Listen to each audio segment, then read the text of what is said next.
કેશોદમાં India ગઠબંધન લોકસભા આભાર દર્શન યોજાયું અને વિસ્તૃત કારોબારી બેઠકમાં ઘેડ પંથકમાં પૂરની સ્થિતિ, ખેડૂતોના પાક વીમાની સમસ્યા દૂર કરવા ચર્ચા કરાઈ હતી। કેશોદના સરહદ ચોકના લેવા પટેલ સમાજમાં ઇન્ડિયા ગઠબંધન વિસ્તૃત કારોબારી બેઠક અને જૂનાગઢ લોકસભા સીટની ચૂંટણી બાદ હીરાભાઈ જોટવાની અધ્યક્ષતામાં ગઠબંધન આભાર દર્શન કાર્યક્રમ યોજવામાં આવ્યો હતો, જેમાં શહેર અને તાલુકામાંથી મોટી સંખ્યામાં ગઠબંધનના આગેવાન, કાર્યકરો, વેપારીઓ તેમજ ખેડૂતો હાજર રહ્યા હતા। મધ્યમ અને ગરીબ વર્ગને મદદરૂપ થવા ચર્ચાઓ કરવામાં આવી હતી।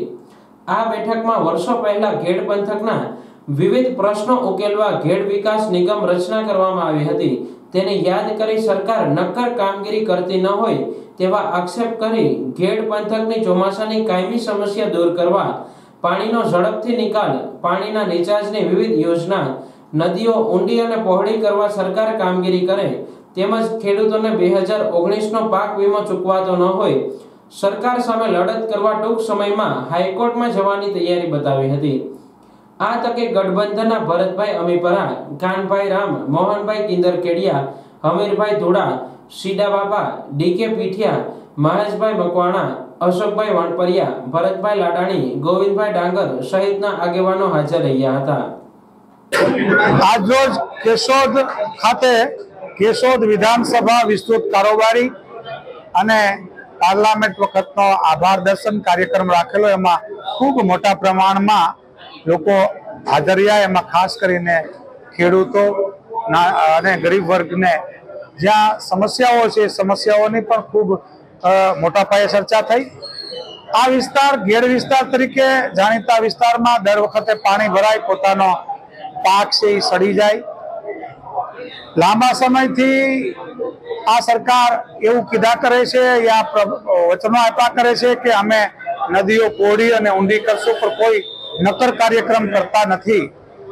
કોંગ્રેસની સરકાર વખતે એક વખતે ઘેડ વિકાસ સમિતિ નામે સરકારે એક નિગમ ચલાવતા હતા અને જ્યારે જ્યારે જરૂર પડે ત્યારે એ પ્રમાણે કામ કરતા હતા।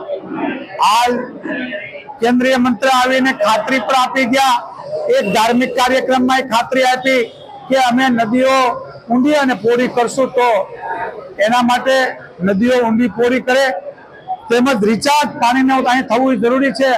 પાણીના તળ છે એ ખાલી છે, યા તો પાણી ભાંભરું યા ખારું છે, એમના માટે બોર, તળાવો, કુવાઓ કરીને પાણી અંદર ઉતારે અને જે કુદરતી પાણી છે એ અંદર જો ઉતરશે તો અહીંના તળ હાચા થશે અને તો જ અહીંયા 3 વખતના પાકો લઈ શકશે ખેડૂત।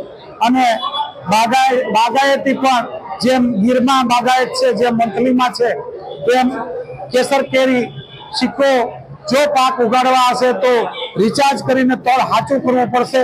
એમના માટે સરકારે વાતો નહીં, વાહિયાત વાતો કરવાને બદલે હાલ બજેટની મોસમ હોય, બજેટમાં આ વાત સમાવીને જો પાણીને ઊંડું ઉતારવામાં આવે અને વધતા પાણીનો નિકાલ કરવામાં આવે તો જ ખેડૂતોને ફાયદો થાય। આ લાંબા સમયથી માગણી છે, સતત જાગૃતિ કરતા રહીએ છીએ કે